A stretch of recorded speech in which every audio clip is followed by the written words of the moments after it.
And I'm not that easily offended. Like, I'm not coming from a spot where Richard Pryor is going to offend me. I think you have humor that makes us see a lot of the truth and laugh at things we wouldn't normally laugh at. I think that's part of what you're doing.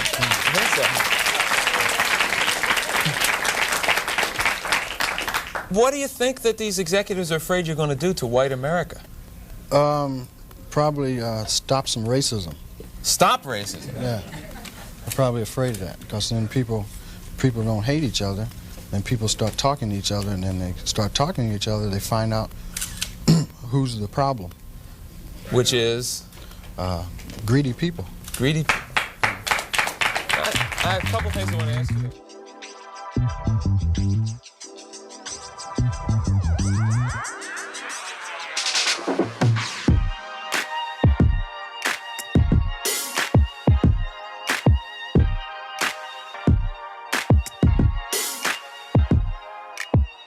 And what do greedy people fear the most? Someone focused on the fact that they're greedy.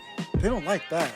Please don't get me wrong. Greed as a sin is as American as apple pie and hot dogs. But there's greed, and then there's greed. I know what you're thinking.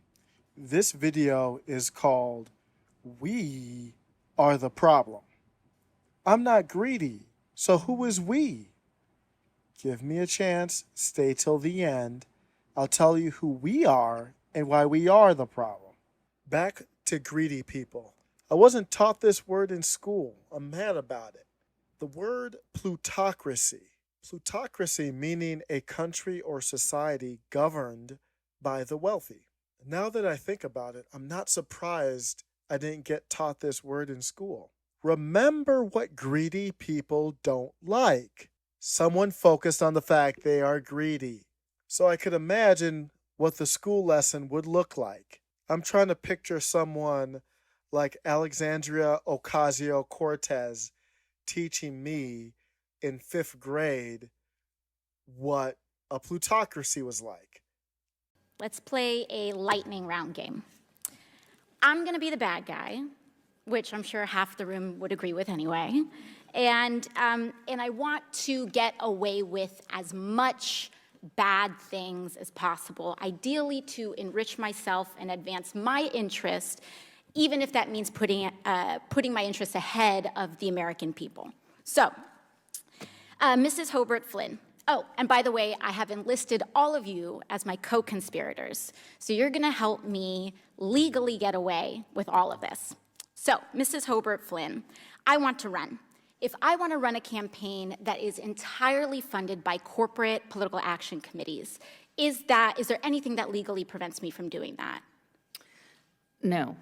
Okay, so there's nothing stopping me from being entirely funded by corporate PACs, say from the fossil fuel industry, the healthcare industry, big pharma. I'm entirely 100% lobbyist PAC funded. So now I'm elected, now I'm in, I've got the power to draft, lobby, and shape the laws that govern the United States of America.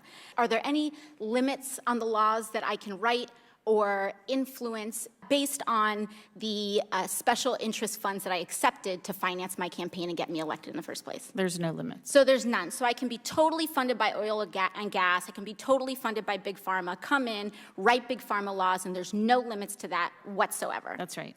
The last thing I want to do is get rich with as little work possible. That's really what I'm trying to do as the bad guy, right? So is there anything preventing me from holding stocks, say, in an oil or gas company, and then writing laws to deregulate that industry and cause, that could potentially cause the stock value to soar and accrue a lot of money in that time? You could do that. So I could do that. I could do that now with the way our current laws are set up. Yes? Yes. Okay, great.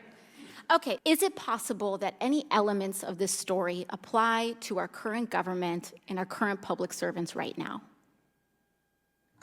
Yes. Yes. So we have a system that is fundamentally broken. We have these influences existing in this body, which means that these influences are here in this committee shaping the questions that are being asked of you all right now. Would you say that that's correct, Yes. Mr. Marabani or Mr. Shelby? Yes.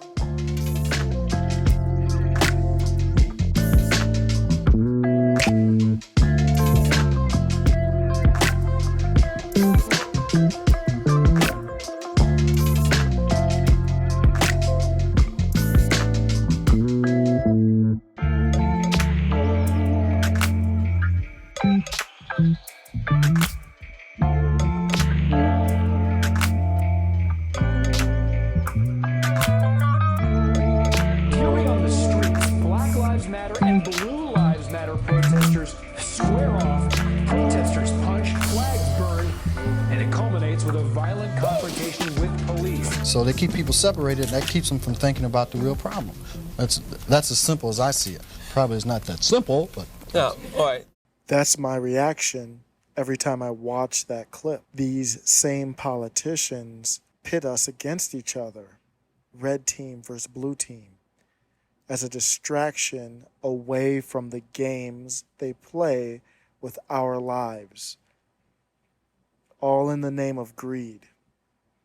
And we fall for it, all in the name of stupidity.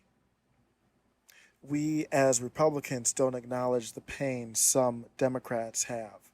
We as Democrats don't acknowledge the pain some Republicans have. As Republicans, we do not criticize Republicans.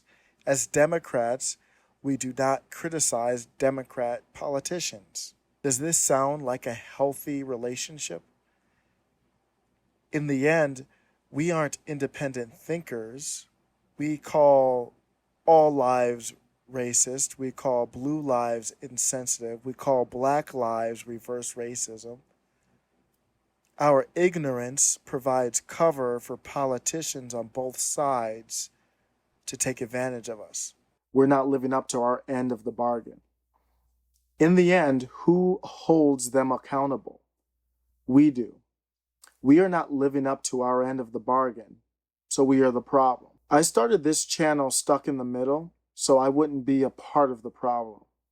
And I'm grateful to have a platform like YouTube that some random citizen like myself can grab a camera, record, and be part of the solution.